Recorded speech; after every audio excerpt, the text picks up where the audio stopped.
Hi everybody, my name's Caroline Hutton, and I am one of 4 directors for Retain Wellbeing, which, as you've been told, is a community interest company, which means that we're on a not-for-profit basis and we have charitable aims, but we are not a charity. I usually use the working title of Service Development Manager rather than Director, because its vagueness covers the many roles that I cover within our organisation. Throughout my presentation, the lovely Matt from Skills for Care is going to be popping some links into the chat for you, which will be around the extra help and resources that are available for the best practice items that I'm going to be discussing. So keep an eye out for those. I'd also like to say that the slides are all my own work, but the content is, but the delivery isn't. So thanks to Alison from Skills for Care for making them beautiful for me. Okay, so Retain Wellbeing CIC was created in 2016. Katrina Moore and I created the organisation because we wanted to operate a company which helps support people affected by dementia to live as well as possible and, wherever possible, to avoid crisis. To do this well, we know that we need to rely on the help of others who understand, focusing on what was going well, what can be done, and assuming everybody has a gift that can be utilised, focusing on what's strong and not what's wrong.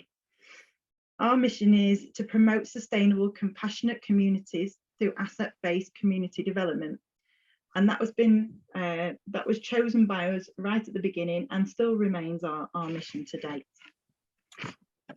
The next slide, please. Oops, sorry. No, that's the other one. Yeah, that's good. Thank you. Recognising that are often precursors to dementia, we decided our organisation would offer help and support at any stage of the dementia journey. So our vision is to prevent isolation and loneliness in adults, to reduce the stigma around mental health and dementia, and to create communities which recognise their assets and value everyone for their contribution. We work in collaboration wherever possible. We work in partnership with like-minded organisations daily. We employ people who have needed a second or first chance, who may have fluctuating mental health needs, learning disabilities, or in recovery from substance misuse, as just a couple of examples. Our volunteers range in age from 25 to 70 and have had varying life experiences, all of which we capitalise on at every opportunity, because there's not a great deal between us all that we haven't seen. Next one, please, Jen. So, how do we fulfil our vision and our mission? We work in communities where people live and work to provide help, support and advice through multiple projects. Since its inception, Retain has operated 3 community cafes, 1 hot food van, set up 2 deep groups, delivered 2 social isolation projects, created ITOC posts in 3 hospitals, I'll talk more about that shortly, created Partners in Care Alliance and a mini meeting centre for dementia. In addition, we have input into the Liverpool, Wirral, Cheshire dementia strategies and regularly participate in the North West Coastal Strategy Group for Dementia, as well as surviving the global pandemic, albeit by the skin of our teeth. Next slide, Jen, please. So that list sounds quite extensive for a small organisation, but I'm here to talk to you today about the amazing role that is the ITOC. In 2018, Retain won a tender to set up a Partners in Care collaboration. Ours was called EPIC, I thought that name was hilarious, which was Empowered Partners in Care, and it lasted for 18 months. Once the project was up and running, the commissioners asked us to run a pilot scheme set up by NHS England. The Trusted Assessor scheme had been implemented in several hospitals with varying levels of success at that point in time. So NHS England had recognised that some individuals were remaining in the hospital longer than necessary, which was leading to some of them gaining hospital-acquired infections, loss of mobility, loss of independence, amongst other things.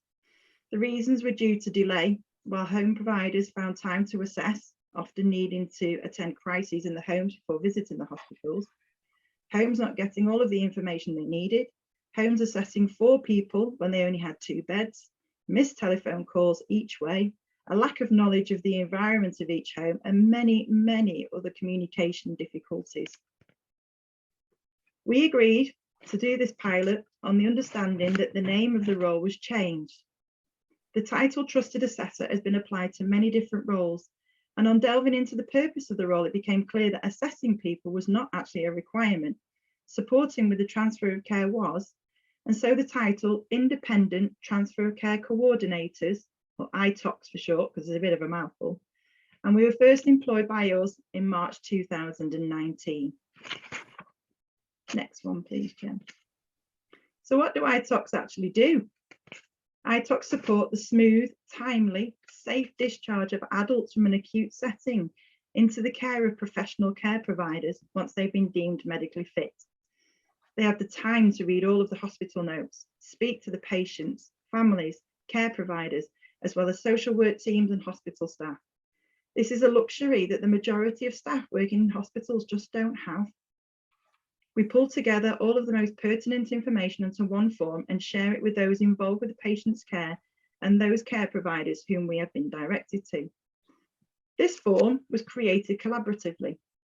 We got lots of forms from all over the country from hospitals already running the Trusted Assessor scheme, amalgamated them all into one ginormous document, and then put that out to the care providers. We did that through the registered managers meetings that Skills for Care provide. They came back with all the elements that they wanted. They hacked out the big chunks of things that they could find out for themselves later on in the journey. And we were left with our form that was usable for all care providers. There are 2 ITOC posts. There's one in the Countess of Chester, and there's 2 part-time posts in Leighton Hospital. They're affectionately named the ladies in red because they wear red tunics. And they tread a very difficult path of working closely with the clinical teams and the social care teams whilst remaining independent. The ITOCs work with the understanding of the policies and the processes in place and use them to help the many relationships they have fostered to gain the best outcome available for the patients they are helping to discharge. To bridge the gap between the health and social care, they have had to develop trust and positive working relationships with all of the people they come into contact with. Next slide, please. So, ITOCs come from varying backgrounds and all are required to demonstrate their understanding of care at the time of recruitment.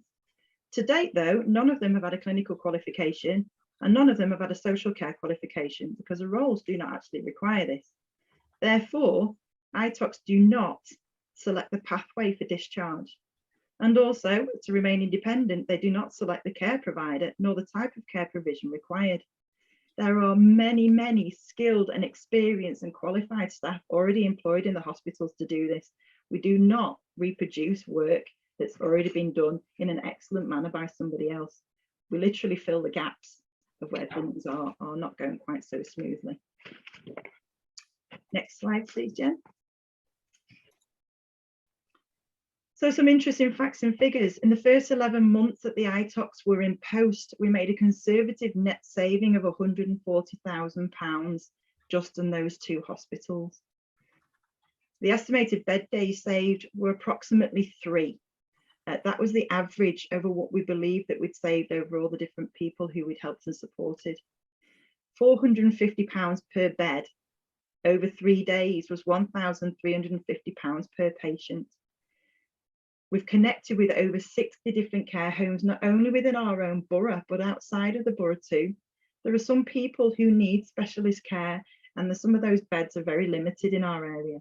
So we are trusted to be able to go outside of our area with permission to go and find other homes and other providers that can meet the needs of the patients that we've got. Some people have argued that if we're going out of area, then surely that means that we're not supporting our local businesses. But what we've said is, if we do not aid the discharge of these people into the most appropriate setting, then there'll be no beds for the rest of the population to be able to access. And so even though it is outside of area, it's still really important to build those relationships and make those transfers happen. Next slide, Jen, please. Okay, so we've been doing this now. This is our 4th year. In the first year, we were directly responsible for 64 discharges, which doesn't seem too many, but that was us being involved from the start to the finish with no other involvement other than help and advice. in those discharges. In the second year, which was 2020, there was 164 discharges that were supported entirely just by the ITOCs. In 2020, I started an ITOC service in Cheshire East as well, and all 4 ITOCs voted to stay in the hospitals and be based there to help discharge during the COVID pandemic. I was so proud of the selflessness of the staff at this time. I worried about them daily, and how they didn't burn out is still very unclear to me. This year, in 2020, we also branched out because the original provision was to help and support discharges into care homes. However, since many care homes were on self-induced lockdowns or lockdowns because of they had outbreaks, there became almost a lack of work for us. At that point in time, we looked at the hospital to decide, was there anywhere else that we could help?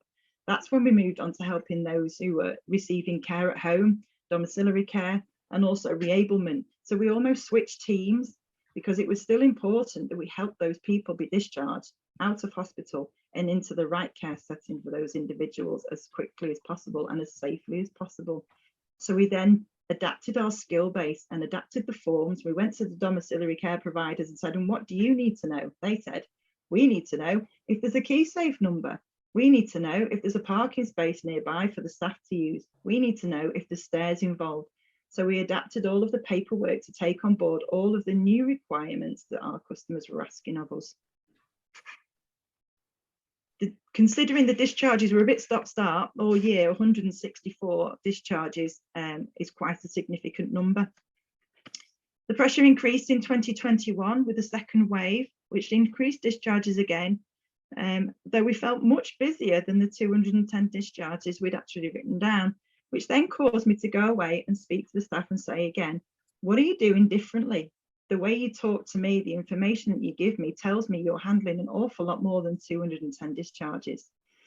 It then turned out that because the role had developed and because the care homes were now trusting the staff to deliver what they said they were delivering, they weren't needing to do the whole of the ITOC assessments, the ITOC forms and the reports they complete. They were doing phone calls on behalf of the care providers. They were going to check on Lily in Ward 12 to see how Lily was doing and whether Lily felt that she wanted to come back to the care home or wanted something different. We were going on behalf of the physios to check out different bits and pieces. And so we were fulfilling a slightly different role again, but all still involved with a safe, smooth and timely discharge of patients, just not necessarily the role that we did initially. So this year we changed our recording method and now note down all of the patients that we've been involved with, not just the many reports that we've completed. So this year to date, and we've still got another 7 months to go on those figures, we've done 375 interventions with different patients. So if you could do the next page for me, Jen. So ITOCs in the future, are they needed? Why do we need ITOCs? Why do we need ITOCs, and should they be made a permanent part of the discharge process? Well, in all honesty, technically there's no need for an ITOC role.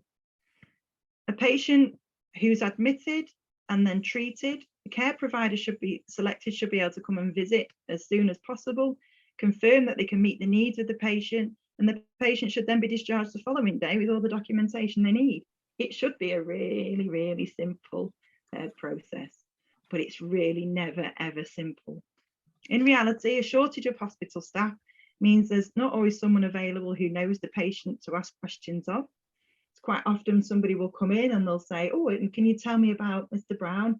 Well, I could, but I've just been on my 7 days off. So if you can give me a couple of hours while I read the notes, then I'll be able to tell you what's going on. And all of these things are not anybody's fault, but they cause delay. Some assessments might not necessarily have been done quite as quickly as we would like. Providers may not have someone available to come to the hospital to do any kind of assessment.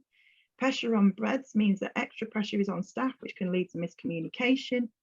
And having a key person to call and knowing their work, knowing the working hours as being one of the most important points for care providers and hospital discharge teams with regards to our service. Knowing that we are there 5 days a week until the job is done means that people know they've always got somebody to go to ask questions, or to ask us to go and check up on somebody, to find out the latest status, to find out all of those things that we can provide. I believe that the ITOCs have proven themselves over and over and over with their flexibility and with their attitude and all the things that they bring with the role. And I wholeheartedly believe that they are invaluable. Next page, please. So, building a positive culture. What makes the ITOCs have such a huge positive difference, and why we're successful? Well, the simple answer to that is trust. Trust is a cultural issue that needs to be nurtured, embodied, and rewarded. It took many months for the providers to trust the information we presented them with. They needed to come in and do a side-by-side assessment where they used their own paperwork, and then we did ours, and then we compared the information that they'd gathered. It took almost as many months for the hospital teams to let us in and not believe that we were a Trojan horse out there to spy on them and just report back everything that we found and came across. ITOCs are recruited for their attitude, for their experience, for the resilience, for the self-awareness, far more than before formal qualifications. Values are essential, and I don't know how I've managed to successfully recruit the people that I've done, because it's been really tricky advertising for somebody who's got great self-awareness. One of the team that I've recently recruited, who is absolutely flying within the role, worked for Network Rail for 20 years. She was part of their investigation team and has amazing self-awareness, knows exactly what questions to ask and of the right people because of her previous experience. And she's had lots of personal experience of how things can go wrong over discharge in hospitals with her family members. We ebb and flow. From a leadership perspective, I am the manager of the ITOCs, and I manage the team remotely, which is really quite difficult sometimes. I check in with them on a regular basis, of course, but I trust them to have the patient's best interests at heart. I trust them to keep people safe and to do as they say they're going to do. I trust the hospital teams and the providers to tell me if they fail and what to do and how to make improvements. And also when the ladies, the ITOCs, actually perform out of their socks, which is a regular occurrence.